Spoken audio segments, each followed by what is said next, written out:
अस्सलाम वालेकुम। Second year हमने अपना लेक्चर स्टार्ट किया हुआ है प्रपोजिशंस के रूल्स पर।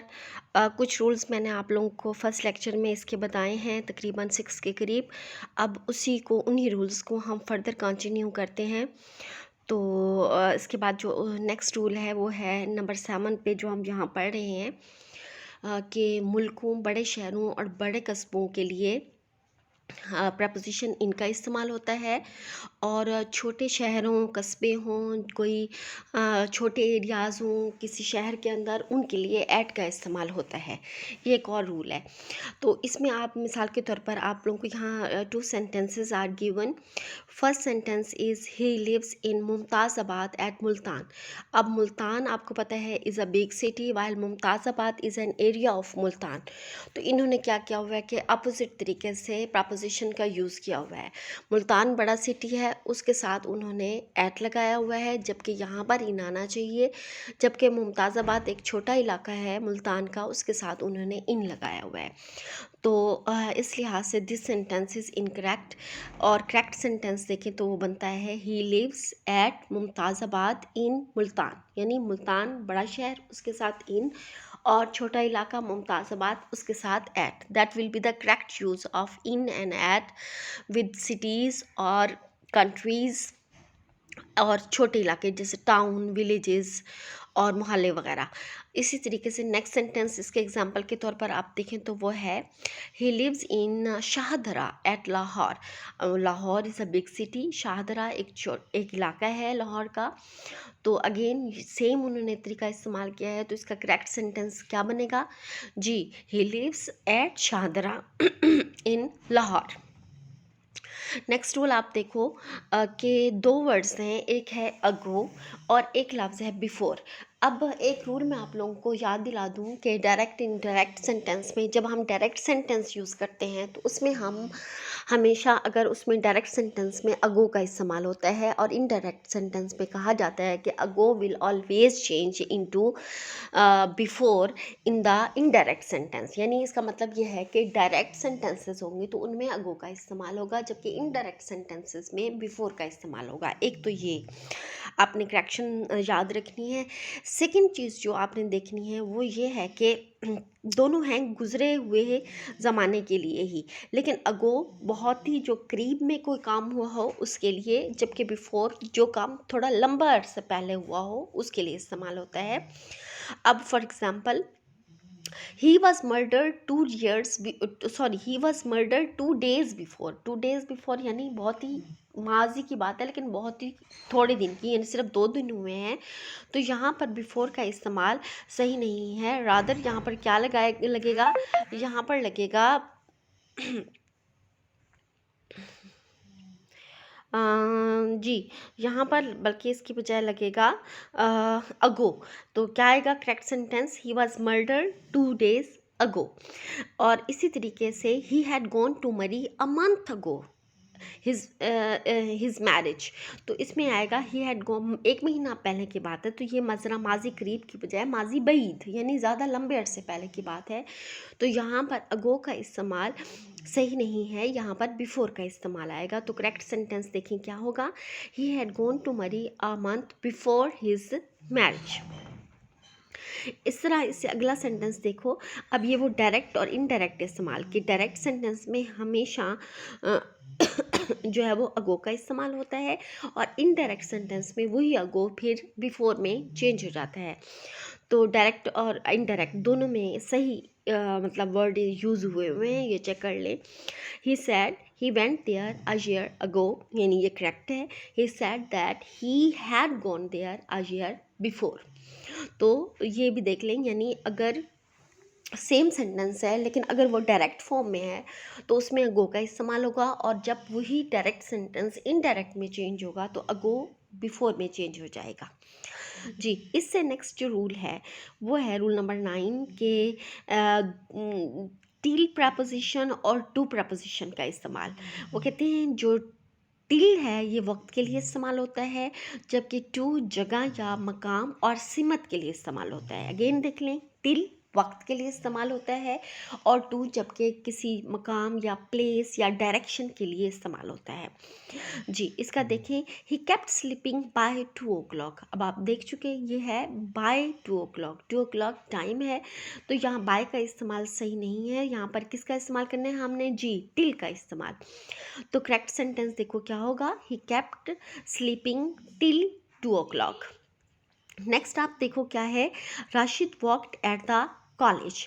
ये इनकरेक्ट है, at the college, college is a place, तो क्या आएगा, Rashid walk to the college, यानी एट द कॉलेज की बजाय हम क्या लिखेंगे, टू द कॉलेज।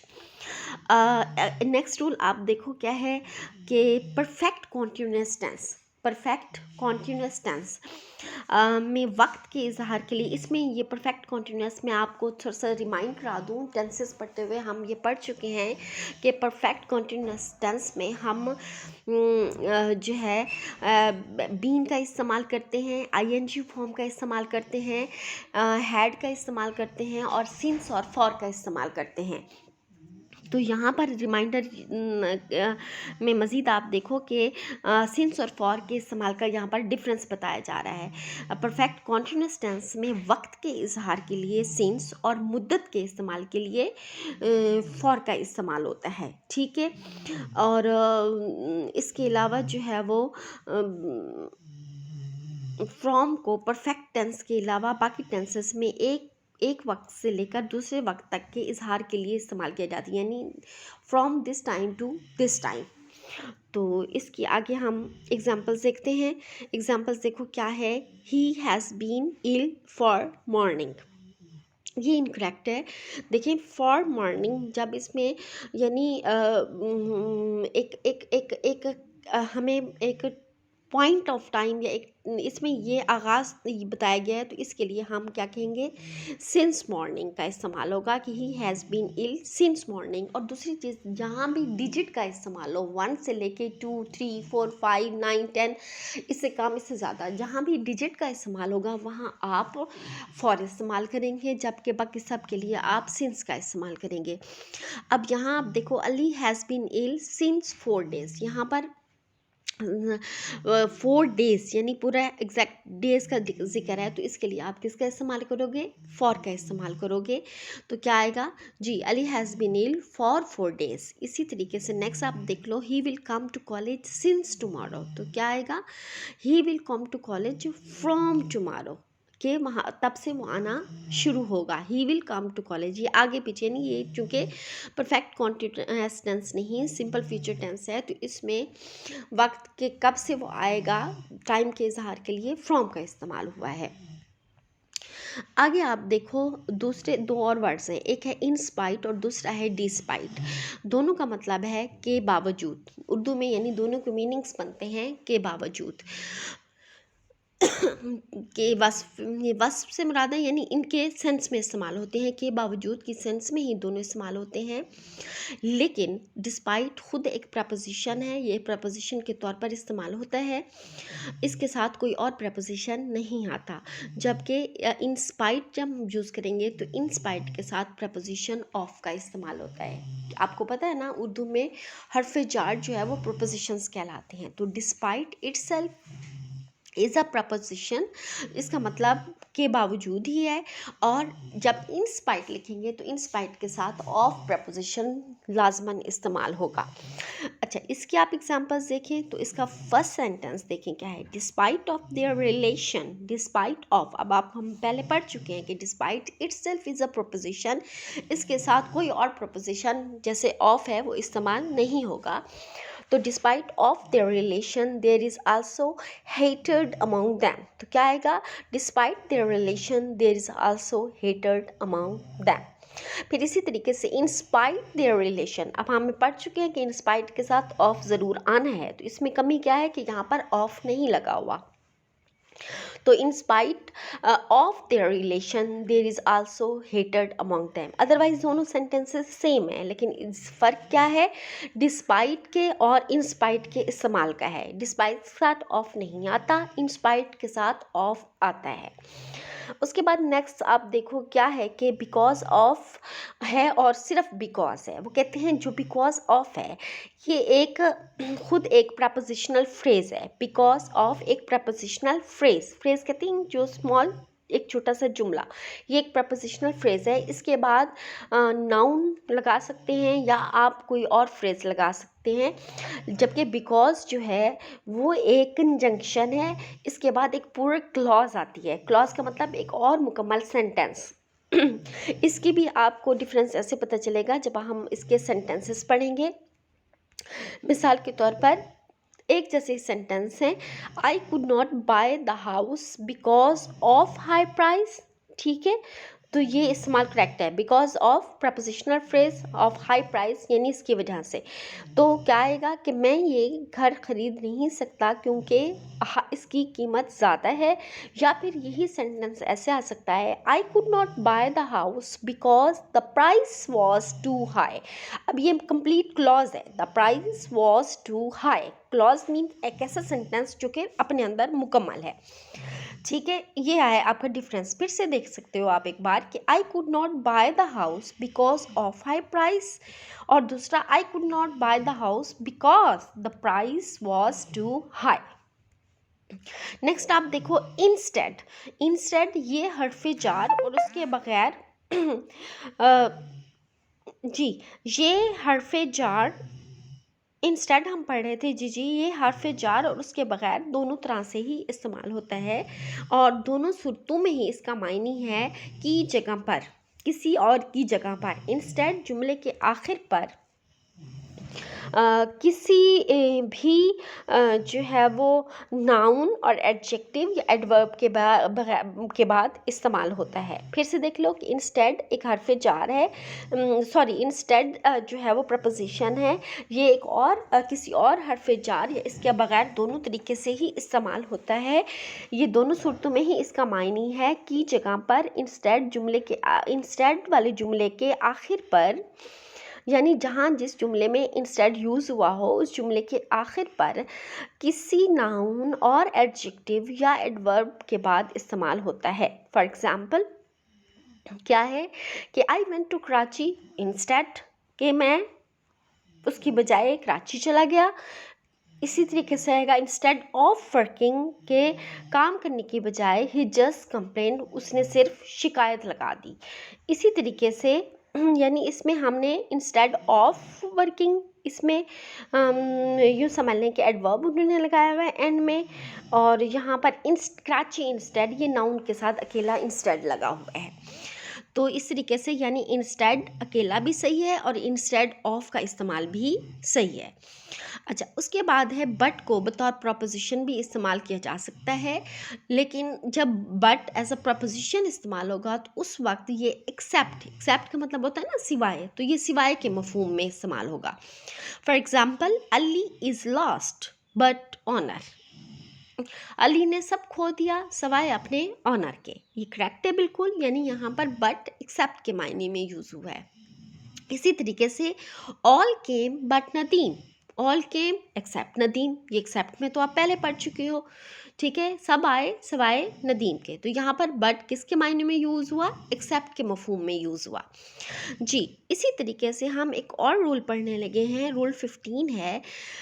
यहाँ पर होम का मुख्तलिफ तरीके से इस्तेमाल बताया गया है। होम तन्हाई इस्तेमाल हो और इसके बाद कोई लफ्ज़ या फ्रेज़ हो तो इससे पहले टू इस्तेमाल नहीं करते। ठीक है, कि होम अकेला इस्तेमाल हो और उसके बाद कोई और लफ्ज़ या फ्रेज़ हो तो उससे पहले टू इस्तेमाल नहीं करते। For example he got home early in the morning, यानी इसमें होम के बाद उन्होंने किसी किस्म का कोई टू या कुछ भी नहीं लगाया। He got home early in the morning. अच्छा, we return home late at night, इसी तरीके से यहाँ भी होम का तनहा इस्तेमाल है और उसके बाद जो फ्रेज़ लगा हुआ है उसके साथ टू का इस्तेमाल नहीं है।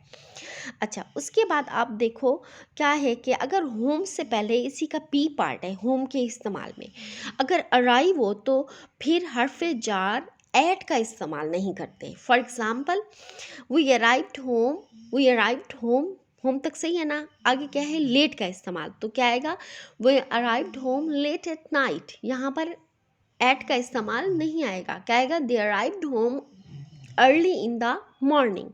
ठीक है, यानी लेट के साथ एट नाइट का इस्तेमाल नहीं करते, बल्कि क्या आता है, they arrived home early in the morning, इनका इस्तेमाल आएगा। इसके अलावा कोई वर्ब हो तो होम से पहले एट इस्तेमाल करते हैं। For example, he stayed at home. अब स्टेड वर्ब है और यहाँ पर होम और स्टेड के दरमियान एट का इस्तेमाल उन्होंने किया हुआ है, तो ये करेक्ट है। He stayed at home all the day long, my father is at home. ये इज़ भी आपको पता है हेल्पिंग वर्ब है, आगे होम है तो दरमियान में एट का इस्तेमाल सही है। इसी तरीके से वो कहते हैं होम के बाद अगर कोई वजाहती लफ्ज़ है या फ्रेज़ हो तो टू का इस्तेमाल कर सकते हैं। For example, we went to our home. इसी तरीके से ही return to his ancestors house. तो ये दोनों वजाहती लफ्ज़ हैं कि एंसिस्टर्स का घर या फिर हमारा घर, तो इसके साथ टू का इस्तेमाल सही है। नेक्स्ट आप देखो क्या है, OFF ऑफ चीज़ों के लिए होता है और फ्रॉम का इस्तेमाल इंसानों के लिए हम करते हैं। For example, he took from his hat and slept. तो क्या आएगा, he took off his hat and slept. के ऑफ हिज हैट, हैट जो है वो चीज़ है तो उसके साथ OFF ऑफ लगेगा। इसी तरीके से आई टुक अ कैमरा ऑफ हिम। मैंने किसी दूसरे बंदे से कैमरा लिया है तो उसके लिए क्या आएगा, आई टुक अ कैमरा फ्रॉम हिम, कि मैंने उससे लिया, तो तब यहाँ पर बंदे के लिए फ्रॉम का इस्तेमाल सही होगा। उसके बाद नेक्स्ट जो रूल है, इन द बैक और इन बैक लिखना गलत है। लफ्ज़ होता है बिहाइंड, यानी पीछे। पीछे के लिए वो कहते हैं इन बैक या इन द बैक लिखना गलत है। आप प्रॉपर वर्ड जो यूज़ करोगे वो है बिहाइंड। इसी तरीके से वो कहते हैं सिर्फ बिहाइंड का इस्तेमाल करें, और सामने के लिए इन फ्रंट ऑफ का इस्तेमाल बहरहाल सही है।